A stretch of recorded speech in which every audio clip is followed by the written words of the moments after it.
بسم اللہ الرحمن الرحیم، ویلاگ نمبر 286 اور اس کی ہے تیسری قسط، پیج 247 اور مین ہیڈنگ ہے اس کا ہجرت کے وقت مدینہ کے حالات، پہلا مرحلہ۔ ناظرین، اس کتاب کا ٹائٹل ہے الرحیق المختوم، سیرت النبی صلی اللہ علیہ وسلم پر دنیا بھر میں اول انعام یافتہ یہ کتاب ہے، اور رائٹر اس کے مولانا صفی الرحمان مبارک پوری رحمۃ اللہ علیہ۔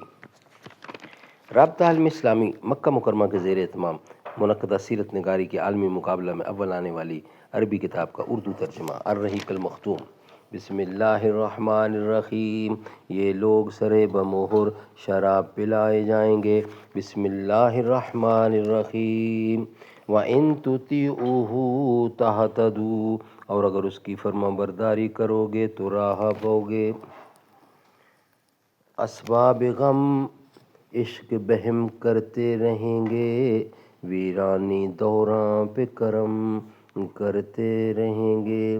ہاں تلخی ایام ابھی اور بڑھے گی، ہاں اہل ستم مشق ستم کرتے رہیں گے۔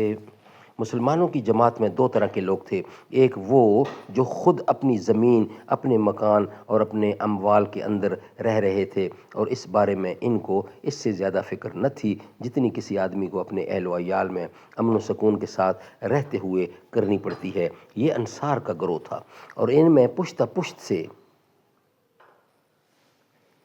ناظرین یہ ویلاگ جو اس ٹائم تیسری قسط ہے 286، اس کے برعکس کچھ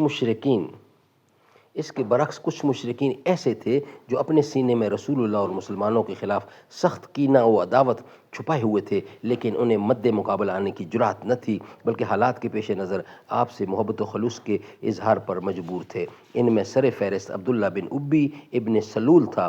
یہ وہ شخص ہے جس کو جنگ بوعاث کے بعد اپنا سربراہ بنانے پر اوس و خزرج نے اتفاق کر لیا تھا، حالانکہ اس سے قبل دونوں فریق کسی کی سربراہی پر متفق نہیں ہوئے تھے، لیکن اب اس کے لیے مونگوں کا تاج تیار کیا جا رہا تھا کہ اس کے سر پر تاج پوشی رکھ کر اس کی باقاعدہ بادشاہت کا اعلان کر دیا جائے۔ یعنی یہ شخص مدینہ کا بادشاہ ہونے ہی والا تھا کہ اچانک رسول اللہ کی آمد ہو گئی اور لوگوں کا رخ اس کی بجائے آپ کی طرف ہو گیا، اس لیے اسے احساس تھا کہ آپ ہی نے اس کی بادشاہت چھینی ہے، لہٰذا وہ اپنے نہاں یعنی خانہ دل میں آپ کے خلاف سخت عداوت چھپائے ہوئے تھا۔ اس کے باوجود جب اس نے جنگ بدر کے بعد دیکھا کہ حالات اس کے موافق نہیں ہیں اور وہ شرک پر قائم رہ کر اب دنیاوی فوائد سے بھی محروم ہوا چاہتا ہے، تو اس نے بظاہر قبول اسلام کا اعلان کر دیا، لیکن وہ اب بھی در پردہ کافر ہی تھا۔ اسی لیے جب بھی اسے رسول اللہ اور مسلمانوں کے خلاف کسی شرارت کا موقع ملتا اور وہ ہرگز نہ چونکتا۔ اس کے ساتھ ہی عموماً وہ رؤساء تھے جو اس کی بادشاہت کے زیر سایہ بڑے بڑے مناصب کے حصول کی توقع باندھے بیٹھے تھے، مگر اب انہیں اس سے محروم ہو جانا پڑا تھا۔ یہ لوگ اس شخص کے شریک کار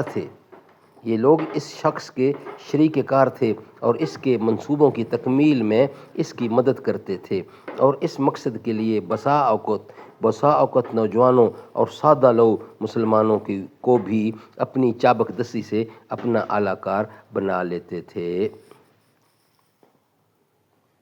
ناظرین، یہ ویلاگ ہمارا یہاں ہی کمپلیٹ ہوتا ہے۔ نیکسٹ ویلاگ انشاءاللہ 287